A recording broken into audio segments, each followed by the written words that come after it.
So I then tabled an amendment saying, well, why don't we use AI to select our political leaders?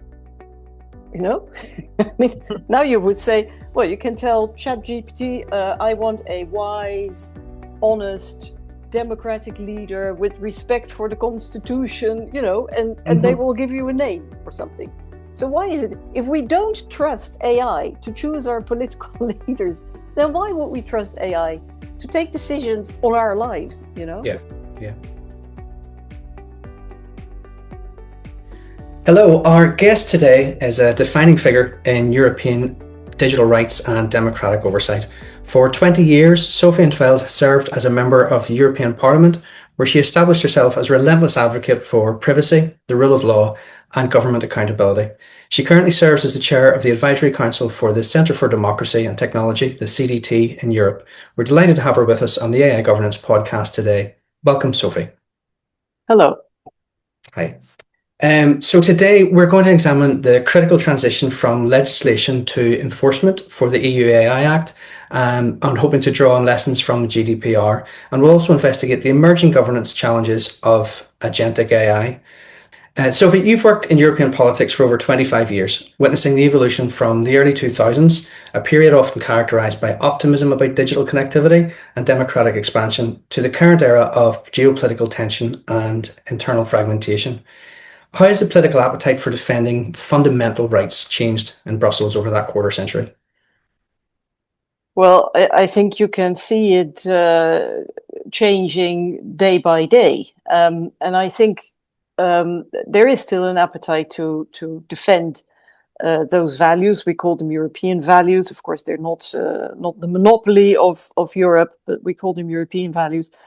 I just think that the people who are supportive of those values, they are somehow still in a mindset of a previous period. They still believe that this is like this is acquired. We don't have to make an effort anymore, and that is not the case. We can see people now who are in power. They may not necessarily represent the majority view of the population on this issue. But they're very loud, they are in power. And the thing is that we tend to talk about civil liberties like a bit sort of like a bit left-wing, bit woke, bit it's also a bit elitist, you know, it's not for the common people. That is completely wrong. It's a privileged position. Yeah, it's not about privilege. This is about democracy. Democracy, I always like to explain that democracy, contrary to what we believe, is not about elections or not only about elections. The core of democracy is checks and balances. Democracy is about restricting power. And so civil liberties, the rule of law, citizens' rights, all those things, transparency, accountability, the right to information, all those things, that's all part of checks and balances. You eliminate those, you kill democracy. It's that easy. And this is why I think it is extremely alarming to see how these protections are being eliminated one by one under the pretext of, oh, well, this is all left-wing, there's now a right-wing majority, this is the will of the people, and we'll do away with all this left-wing nonsense. Whereas it's not left-wing, it's universal, and it's the backbone of our democracy. And what we see happening, and this is not new. I mean, think of Cambridge Analytica, which was, I believe, 2015 or something, with the state of technology of 10 years ago. And they used personal data in order to micro-target people in the UK in the context of elections. And this was, of course, also the same period as the Brexit referendum and what have you. And so when this was exposed and revealed, it became a real scandal, Cambridge Analytica scandal, etc. But already back then, I think it was very clear that the people behind it, who are even more powerful today, understood very well the power of, using personal data, not just in order to know, I don't know, what color of socks you are having or what kind of, breakfast you're having, but to actually manipulate people, to disrupt democracy, disrupt society. And the point is that those are mainly American tech giants. Okay, there's a couple of Chinese, and there is of course concerns also about not just TikTok but also Chinese cars, etc. But it's, you see people like Elon Musk, but also Peter Thiel, who is the CEO of Palantir, which is a less well-known software company. Well, not well known by the wider public because it's serving governments. But they have a very, very explicit, outspoken, anti-democratic agenda. They are on a mission to destroy democracy. And they have so much power, so much money, not just in the United States, but also, and principally, in Europe. And that is a cause of great, great, great concern. Okay, and it's so you feel that really those fundamental things, those structural things, are actually being politicized as a way to push them to the sides and push them away then, and dismantle those structures. Yeah, it's always been a little bit like, the center-right parties were all a bit like, oh well, all this privacy nonsense. It's a bit like, but okay, they would see the logic. Although interestingly, in like, I don't know, 20 years ago, 15, 20 years ago, when we had a lot of exchanges with US Congress and US officials, it was actually the Republicans who had who saw privacy as or privacy protection as a kind of protecting people from excessive interference by the government. So they saw it somehow as a kind of civil liberties issue. Yes. But that is, the Republicans of those days don't exist anymore. And so in the United States, they have, contrary to what many people believe, they have a lot of data protection and privacy laws. The thing is, they're not necessarily seen as a civil liberties issue. They're very often part of laws against commercial malpractice and things like that. And big difference with the European Union is they apply only to US citizens, whereas European laws protect everybody. Principle, and that is why this approach of privacy and data protection as and digital protections is so much a civil liberties issue. That's a very European way of approaching things. Yeah, just a different take. And there's something you said there that I have to go back to. So you made the point around Cambridge Analytica, and as you say, that was with technology that now is 10 years behind the actual curve. So I mean, if I bring it back to the legislative assembly or the legislative machinery that the EU runs on, if we're talking about problems that we couldn't keep up with at the time 10 years ago, where does that leave them now? Are we fast enough and cohesive enough to regulate technologies like AI, especially at the speed at which they're changing? In principle, yes. Okay. Absolutely, yes. Okay, we're going through very, very fast developments now, but that in itself is not new. But we can legislate. If you legislate on principle, laying down principles which have to be respected regardless of the technological context. So we can do that. What the problem that we see is, first of all, enforcement. Enforcement has, in the last 20 years, for a variety of reasons, has plummeted. I mean, it's in steep decline, and that was a political choice back in 2004 when Manuel Barroso became the president of the European Commission. He chose to change the system of enforcement, and it's been completely politicized. And in particular, under Ursula von der Leyen, already in the previous mandate, enforcement has become a kind of political currency. In other words, like we have European rules, but we don't want to harass you. Say you are Viktor Orban, we need your vote on Ukraine, so therefore we're not going to enforce the budget conditionality. You are Giorgia Meloni, we need your support for something else. Therefore, we will be quiet when you're intimidating journalists. You are Kyriakos Mitsotakis, Prime Minister of Greece. We need your support. Therefore, we will turn a blind eye when you are returning people to refugees to other countries. So enforcement has dropped, and what we see now, and that is extremely, extremely worrying. Enforcement of the digital laws, and of course we have the most experience with the GDPR, is incredibly weak and slow. You can almost say it renders the legislation meaningless. I mean, if you have investigations that take 4, 5, 6 years into Meta or X, and then they impose a fine, like the other day there was a fine of 120 million on X. That's a joke. That's not enforcement. And that is extremely worrying. And it's been exacerbated now with Trump in the White House, who is very shamelessly saying, well, if you impose your silly European laws on our American companies, then, you'll face the heat. And we see that the European Commission is becoming even more timid. And the thing is that, of course, publicly the Commission is saying, no, we will not be intimidated by the Americans. These are our European laws. We decide on our laws and we will enforce them very strictly. But I mean, that's of course, they can say that. But what does that mean?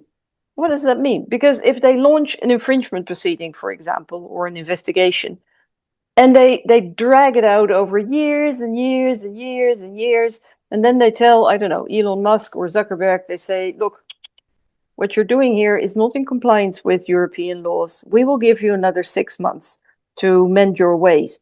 I mean, what the heck does that mean? That's not enforcement. So they can say they're enforcing, whereas in reality they're not. It's not meaningful. And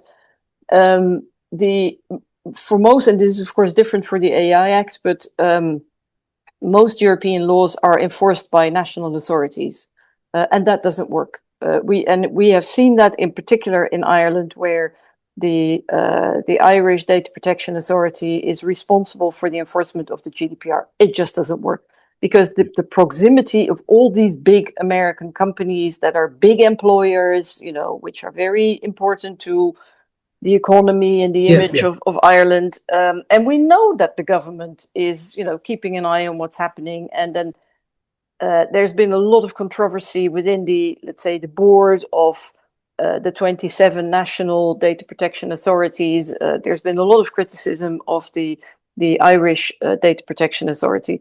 So it should be, and it should also not be in the hands of the Commission, like with the AI Act, where the Commission is, of course, playing a very important role, because the Commission too is giving into political pressure. What we need is European level independent enforcement bodies, that are not subject to political pressures or temptation. And that is incredibly important, because another thing is that what the Commission is doing now is giving into pressure from the Americans and also a bit the right-wing parties. And the Commission has proposed a kind of fast-track procedure to basically gut existing digital legislation. I'm summarizing. And of course, the Commission is denying that it's only simplifying. Well, no, it's gutting the legislation. And of course, it's choosing this fast-track procedure, because if they would go through a regular democratic procedure, then it probably wouldn't pass. So they're further weakening the legislation. Enforcement is weak. They're giving into to pressure of right-wing forces. They're giving into pressure of Trump, Musk. And if at the same time you say, but we as Europe, we want to be autonomous, we want to have our own tech giants. Yeah, but sorry, how are the tech giants going to compete? Because the argument of the European Commission for this fast-track legislation, and it's like a package of existing laws which will be simplified, stripped, and they say, yeah, this is good for innovation and this will benefit European firms. Sorry, that's rubbish. It will benefit the existing American tech giants, and to some extent, I suppose, the Chinese tech giants. We have no tech giants. How are European companies going to benefit? The real problem in Europe is not digital regulation. The real problem in Europe is that the single market has been at a complete standstill for 20 years, precisely the period in which the digital revolution took place. And there are all these national barriers within the internal market, which completely, if you equate them to trade tariffs, those national barriers completely eclipse the silly 15% of Donald Trump. It's been calculated that the national barriers for products are the equivalent of 45% trade tariffs, and the national barriers for services are the equivalent of 110% trade barriers. So trade tariffs. So that is a problem for companies. A problem for companies is also that they have no easy access to capital. That's a big problem. That should be fixed. But all those things touch on the magical national sovereignty. Nobody really knows what that is, national sovereignty, but it's essentially about the power of national politicians. They still cling to this 19th century model.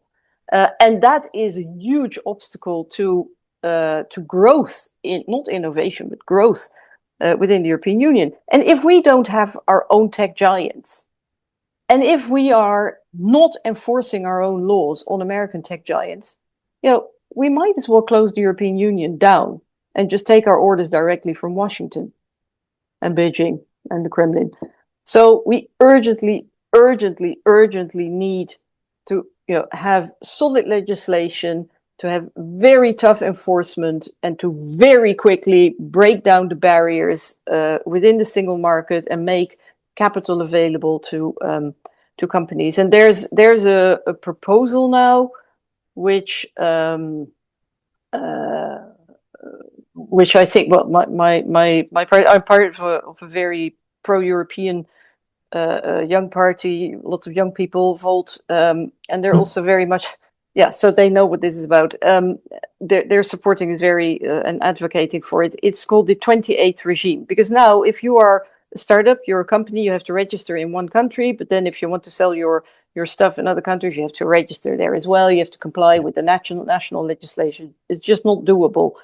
So if there were like a 28th regime on top of the 27 national ones, so one regime, one legal regime, which is let's say portable, which allows you to do business everywhere, that would really open up the single market, and that would allow for European giants to emerge, because it's not as if Europeans aren't smart and innovative and inventive.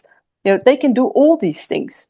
But there are all these obstacles, and therefore they will either move to the US or they will be bought by US companies. And it is high time that we're going to remove all those obstacles for innovation, for growth, for competition, have our own, facilitate the emergence of our own European tech giants, and enforce the existing rules very strictly on everyone.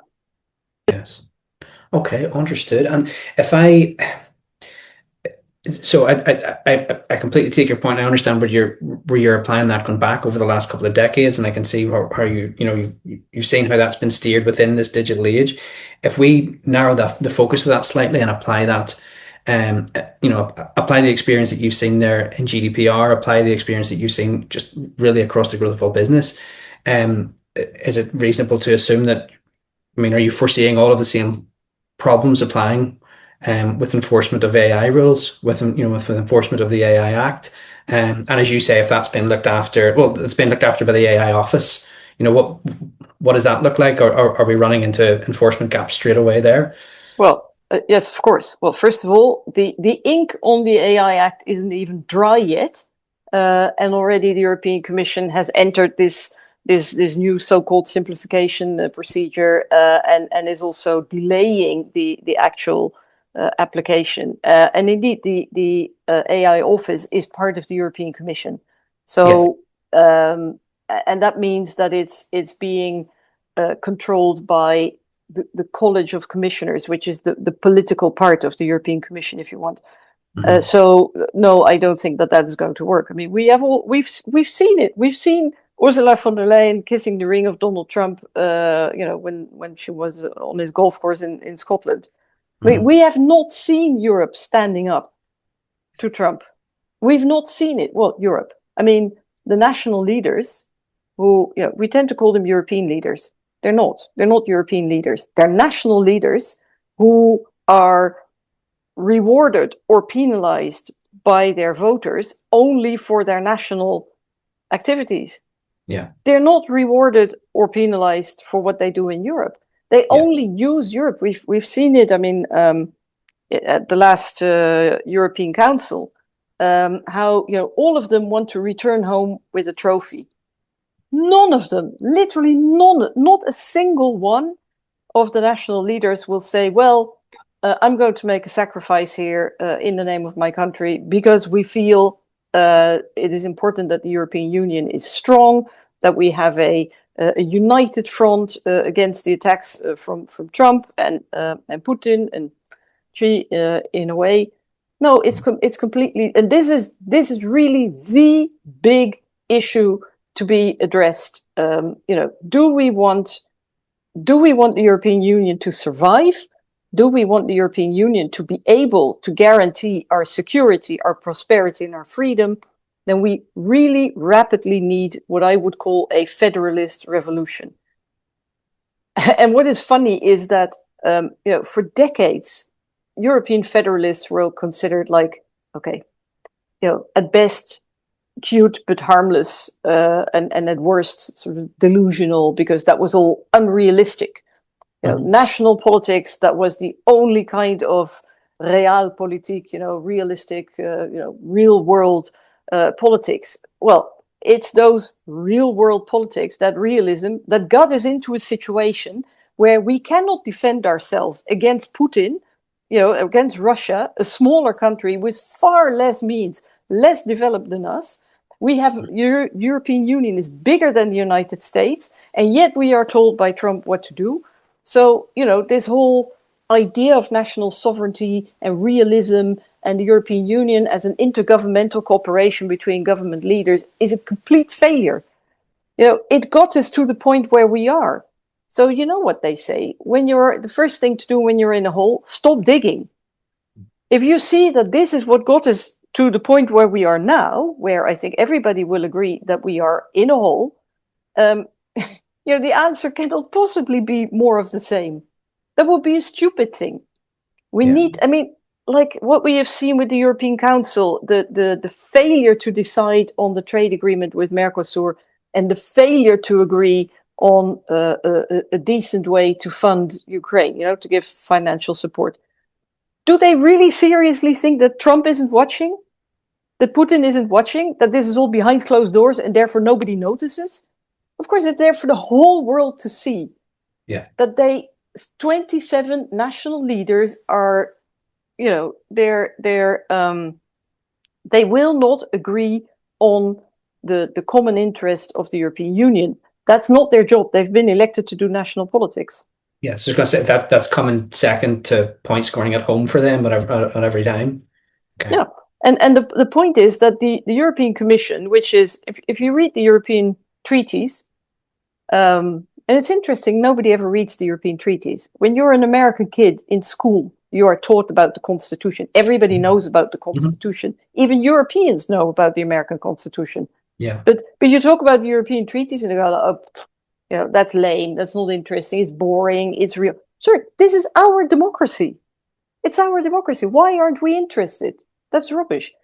So, and so the European Commission is supposed to be completely independent, is supposed to be the guardian of the treaties, is supposed to enforce the treaties and the laws. In reality, we see that Ursula von der Leyen is catering completely to the needs and the wishes of the national leaders and this intergovernmental Europe, and it just doesn't work. And I really feel that that's disastrous, because to come back to the issue of enforcement of the AI Act, but the same goes for the Digital Services Act, the Digital Markets Act, the GDPR, and all these other pieces of digital legislation. We have the law enforcement directive, the privacy directive, all these things. Mm-hmm. But also, for example, transatlantic data sharing, there are legal instruments for that as well. In all those cases, we see that the European Commission and the national leaders put America first, not Europe. They put America first. And if they know it crosses Trump, they will not push. And so on paper, they claim that they are enforcing the law, but in reality, they're not. Yes. And that's something I was going to ask you about. So, you've predicted previous collapses of US EU data deals. And I should probably point out that we're recording this less than a week after President Trump signed an executive order establishing this national framework for artificial intelligence in the US, which is a huge shift there. So against that backdrop and against the work that you've done around privacy, I was going to ask, are we heading for a Schrems 3, or do you think that US, or EU companies are currently protecting their data? What's the situation, or what's the reality of it? The problem is, of course, that the transfer of personal data from European companies to the United States is, in principle, not allowed under GDPR. Yeah. Unless there is a kind of vehicle, a legal instrument ensuring that there is an adequate level of data protection in the United States. Of course, there is no adequate level of data protection, not remotely, for a number of reasons. One being that in the United States, they may have good privacy protections, but they don't apply to non-US citizens. Mm-hmm. So the European Commission has always known that the vehicles that it has, the agreements that it has negotiated with the Americans, that they're completely inadequate and faulty. But the Commission would always pretend that it was okay. And of course, privately, commissioners would say, well, okay, we know that it's, like a leaky sieve, but somebody will go to court, the courts will strike it down, but that will take years. By then, I will be long gone. So that's the state of mind inside the Commission. Rather than standing up to the Americans and saying, sorry, guys, if you want to do data sharing, then you will have to adjust your laws, because that should be the message. And this is just the European Union, trying to pretend that that the United States laws are adequate. They're not. Now, will there be a Schrems 3? We are waiting for a court ruling on the third case brought by Schrems. There's been a ruling in another very similar case, which seemed to indicate that, and this is just my impression, that the European Court of Justice is just getting tired of fixing political problems created by the European Commission and So I don't know what the ruling is going to be ultimately on the third case brought by Schrems. But we cannot keep outsourcing our political issues. We cannot let the European Court of Justice resolve the fact that the European Union is afraid of the Americans. We have to stand up to them. You can't just sort of pass the buck to the European Court of Justice and hope that they will resolve it. They can't. And I can feel that pressures on the European courts are growing. Courts are growing tired of all this. And of course, we see something similar happening in the United States. I mean, there are still judges and courts resisting, fighting back, protecting the Constitution, protecting the law, but it's wearing them out. And at some point, if Trump just keeps pounding and pounding and pounding, at some point they'll just give up. Okay, yeah, we do it in a more civilized manner in Europe, but the mechanism is very much the same. What we see is in the United States, though, it's much easier for people to litigate, and there is much more of a culture of strategic litigation and citizens shaping they're the whole body of rights and freedoms. That culture doesn't exist in the European Union. Europe. It exists a little bit in some member states, but certainly not at European level. I remember I think it was 2017, I managed to get an amendment passed into the EU budget, creating a litigation fund. It was really very modest, just 600,000 euros, but it could be used by citizens or NGOs or whatever, litigating cases, strategic litigation. But the European Commission has just flatly refused to create the fund, so to execute the budget, because they said, no, they would, this would enable people to actually litigate against the Commission or member states. I said, yeah, that's the idea. It's called democracy. This is called checks and balances. This is the whole problem. What has happened in this digital revolution is it has empowered citizens, but it has empowered the powerful infinitely more. So the gap between the citizens and the powerful has widened. Now, I think the next step needs to be that we need to use technology to close that gap again. We need, for example, to give citizens much more, many more tools to actually check governments. We need, for example, radical transparency. Radical transparency. Give citizens the tools. Give them the right to litigate. Lower the bar to submit cases and to enter legal challenges. Empower citizens in that way, not just by giving them more and adequate and true information, but also actually giving them legal tools to fight back against the government. I mean, there was a case just a few days ago in Austria where the same Max Schrems, who has since set up an NGO called NOYB, not in your backyard. Yeah. And so he entered a case against Meta, and just this week the Austrian court ruled that Meta is now obliged to give citizens full access to their data. Now, of course, such a court ruling will then also apply in other member states. So this is what we call private enforcement, where citizens themselves force the law to be applied. But that's closer to that American model that you're talking about then, where that's more normal? Or well, look, the first responsibility lies, of course, with the authorities. Yeah. Because why is this happening? Because the European Commission is not doing its job.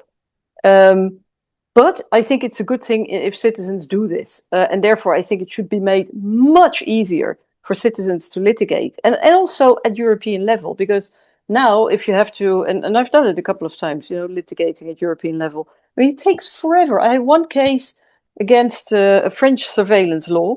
And between me submitting the case to the French court, I mean, that took about, I think, a year or something, year and a half maybe. And then I submitted it I appealed to the human rights courts in Strasbourg.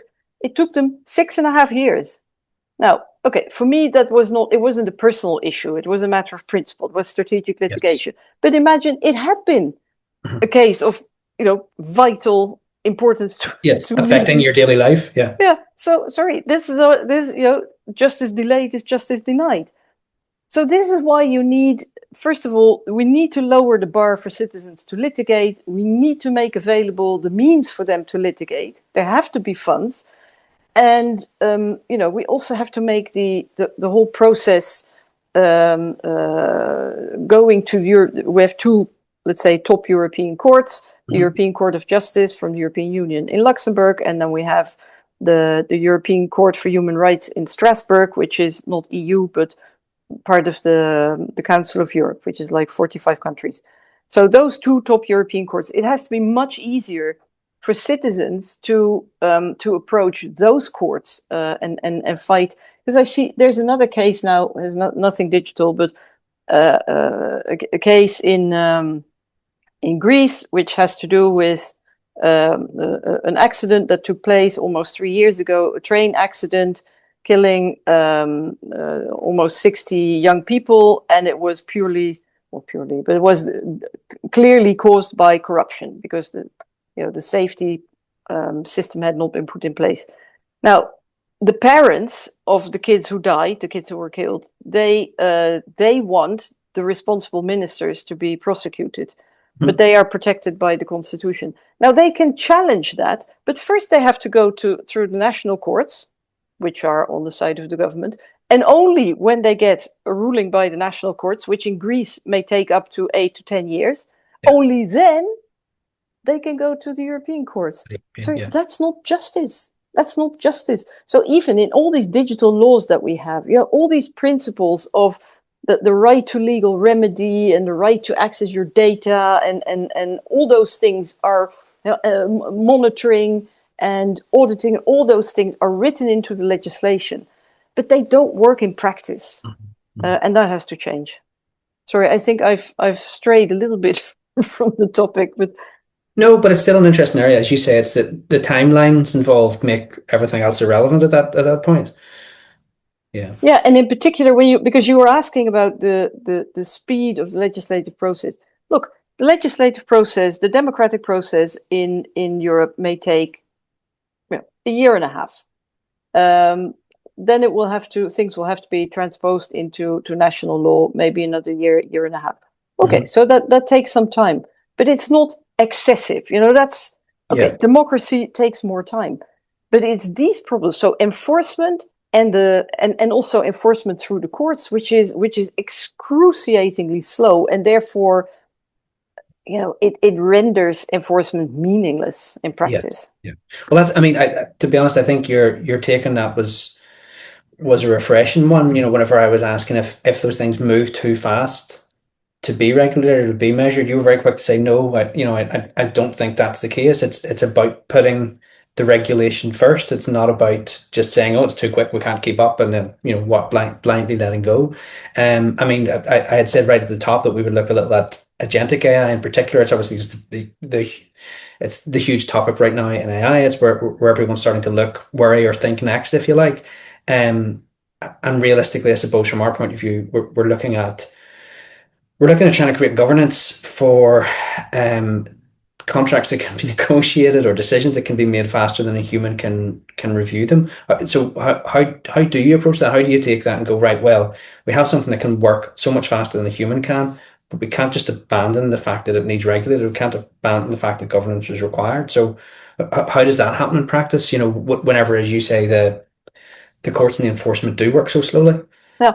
Well, the thing is that, again, as I said earlier, of course, technology develops more quickly than legislation, but that is not necessarily a problem if the legislation is, let's say, technology neutral. And here, I'm not a tech whiz kid, so the kind of AI you're talking about, I cannot judge all the technical ins and outs. But there are a couple of principles which have been laid down already in the GDPR, which is 10 years old. We started to work on it back then, actually in 2011. But there are a couple of principles in there which are also in the AI Act, namely that, for example, automated processing of personal data may not lead to a negative, or how do you call it, an adverse impact on you without human review. Now, that's a very good principle. And that, I think it's also in the AI Act in more or less the same wording. So apply that principle. It's the same principle. It applied 10 years ago, it applies now, it will still apply 10 years from now. If you apply that principle, that there always has to be human review, and you should always, and I come back to the enforcement issue, you should always have the right to complain, to request a human review, and because what we have seen in over the years, in last 20 years or so, is that although on paper this legal principle of the presumption of innocence still exists, in reality we see that the burden of proof is shifting onto the citizens. I can give you one example from the Netherlands, which I think illustrates it perfectly, and which should freak everybody out. Like, I don't know, something like 12, 13 years ago, there was a scheme which was managed by the tax authorities, a scheme for child benefits. So child benefits were tax deductible. So you, or it was actually child care benefits. So you put your child in child care, and you can deduct the costs from your salary. And of course, this affected mainly people, let's say, at the lower end of the economic scale. So the tax authorities, they were told by the national parliament, because the national parliament had found out that there were a couple of people who had committed fraud, and they said, we have to crack down on fraud, whatever it takes. So the tax authorities, they then started to use algorithms and profiling in order to identify potential fraudsters. Now, surprise, surprise, many of these potential fraudsters had names which show they had an immigrant background. Okay. And these people, rather than the tax authorities verifying if their findings were correct, they immediately assumed that the algorithms were right, and therefore they sent these people fines up to 100,000 euros, which for those people was just like, was like a lifelong income or something like that. And they said, you have to pay this fine. So some people said, okay, this cannot be, this is insane. And they went to court. So what happened is that the court said, seriously? Our very much respected, reliable national tax authorities engaging in racism, using profiling? No, you must be mistaken. This cannot possibly be true. So for 10 years, these people were not heard. And of course, what happened is that most of those people, they got into huge debt, had to sell their house. Many of them actually became homeless. Then what happened is the child protection services came in, and they said, oh, you're homeless, you're jobless, you have no money, you cannot look after your kids. We're removing your kids. 3,000 kids were forcibly removed from their parents, and only like a handful of them, like years later, were returned. I mean, the scale of the disaster is just incredible. And the thing is that until the day of today, this problem has not been fixed. So this is still live. Yeah. It's the thing is that they're not using this particular program anymore. They're using other programs. But even the people who were the victims of this scandal, they've not been compensated. They didn't get their children back. I mean, it's been acknowledged now. But now the tax authority are saying, no, but now we need to look into every detail of your file to establish whether you were really a victim. Like, okay, no lessons learned. But it shows, I mean, it's such a perfect and catastrophic example of, how relying on big data sets and algorithms and AI, how, we tend to think as humans, oh, the computer must be smarter than us. Yes, it can't be biased. It can't be biased. Yeah.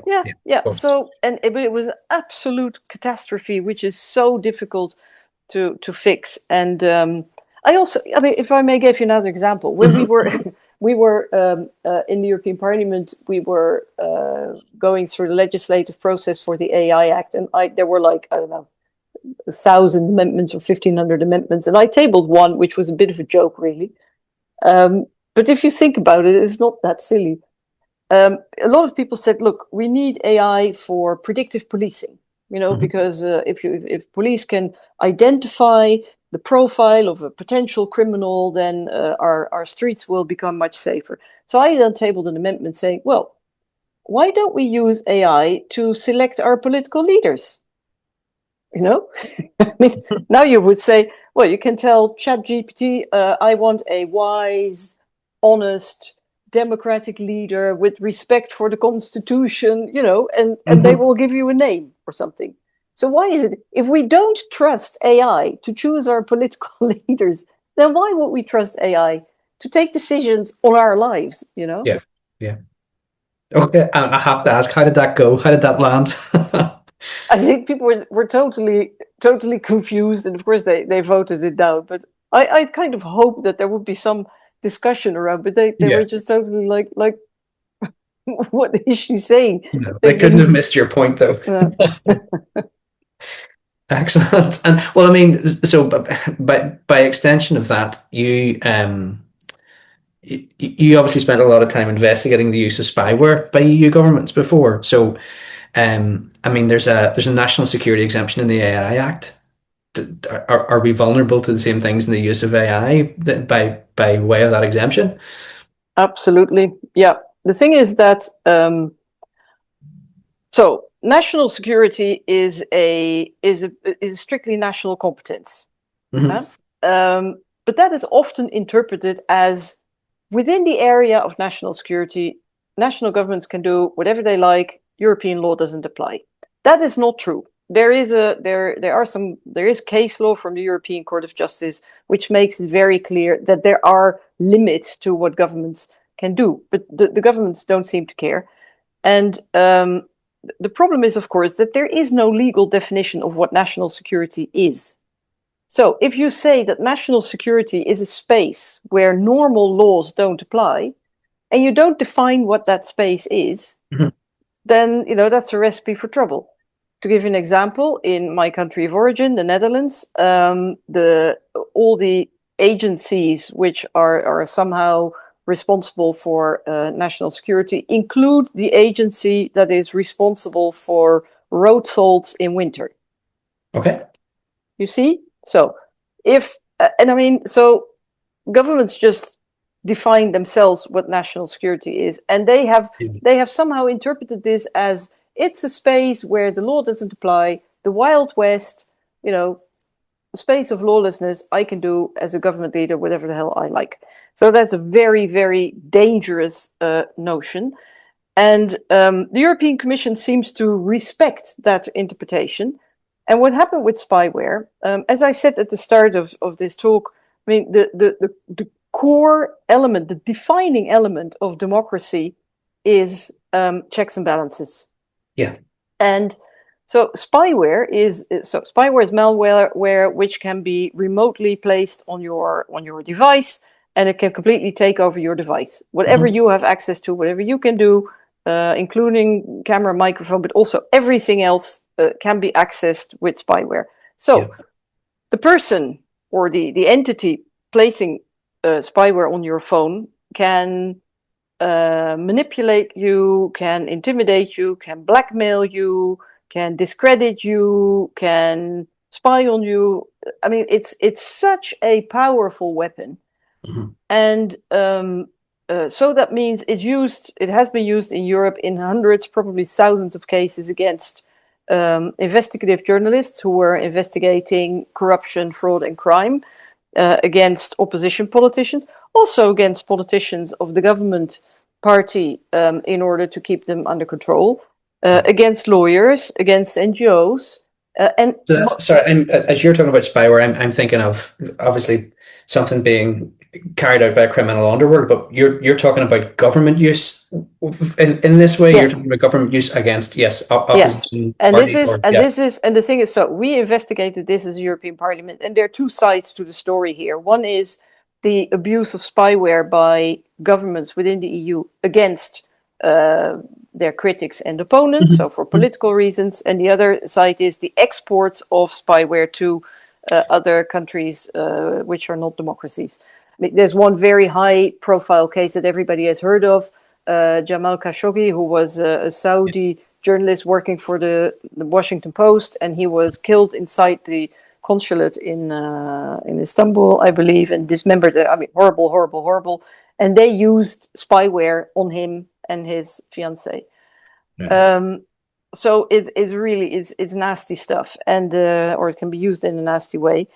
So we investigated this, and we made a series of recommendations which have been all ignored. No action has been taken.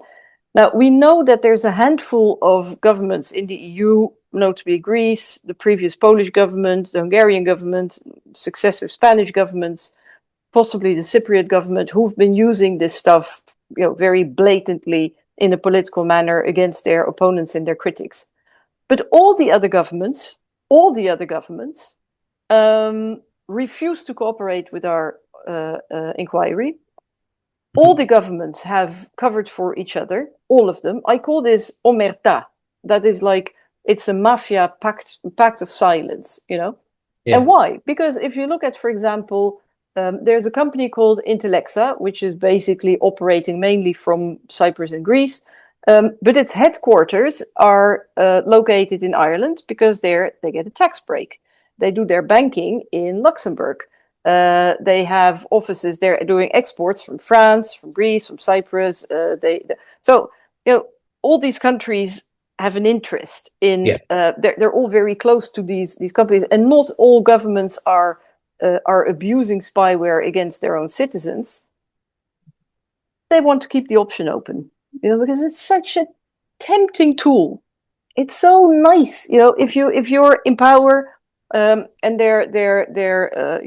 journalists are a nuisance really when they're investigating corruption, for example, and if you can just use it a teensy bit, it's very, very tempting. They don't want to close that door. Yeah, and then the thing is, you get this national security exemption, because we were going to investigate, and all national governments unanimously said, it's none of your business. This is not a European matter.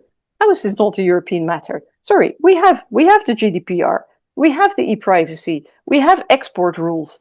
So there is a direct violation of European laws. But this is also targeting, for example, national politicians. Well, first of all, no, members of the European Parliament, many of them have been targeted. European commissioners and officials have been targeted, but also national politicians, like national ministers who sit on the Council of the European Union. So they're also acting as European politicians. So this is directly affecting the integrity of European policy making. So how is this not a European matter? Apart from the fact that this is all taking place in the internal market, so these companies are benefiting from everything the internal market has to offer, and many of these companies have their roots in Israel. Now, these companies can only sell their spyware if Israel issues an export license, and it will only issue an export license for selling spyware to countries which are, democratic, where human rights are being protected, etc. So countries which are a member of the European Union automatically get this label. They automatically get the green light from the Israeli government, whichever Israeli government. So countries like, or governments rather, like the Hungarian government, the previous Polish government, the Spanish government, they all benefit from the fact that they are a member of the European Union.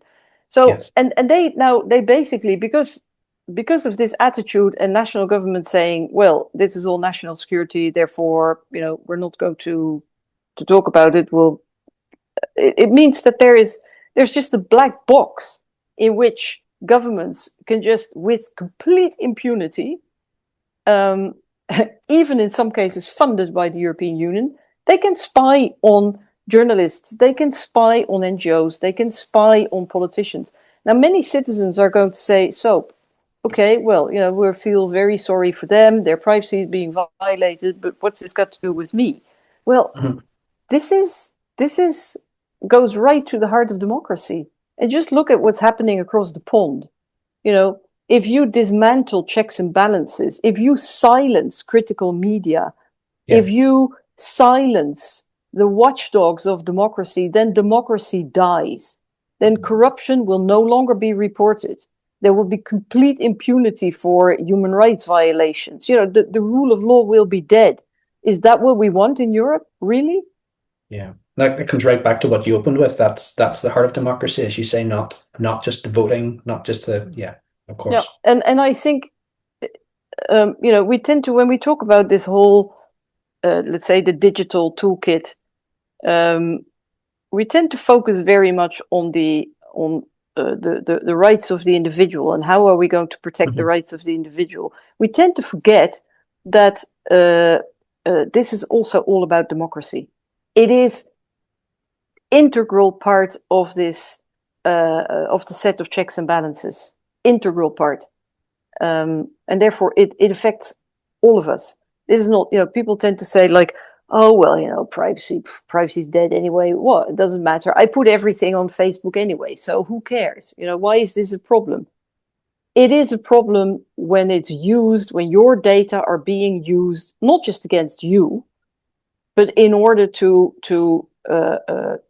kill democracy. Yes. Oh, I understand. That's fantastic. And look, I feel like we've come full circle there, and right back to where we started. So that has been a fascinating deep dive into the realities of digital governance as you see them right now. And I really enjoyed getting your perspectives. Maybe you'll come back and join us another time too. And I'm really hoping we can catch up through next year, through some of the events that I know we'll both be attending. So yeah, look, on behalf of the AI Governance Podcast, I just want to thank you so much for joining us and for sharing your insights on the challenges ahead. Thank you. Well, it's a pleasure. Thank you.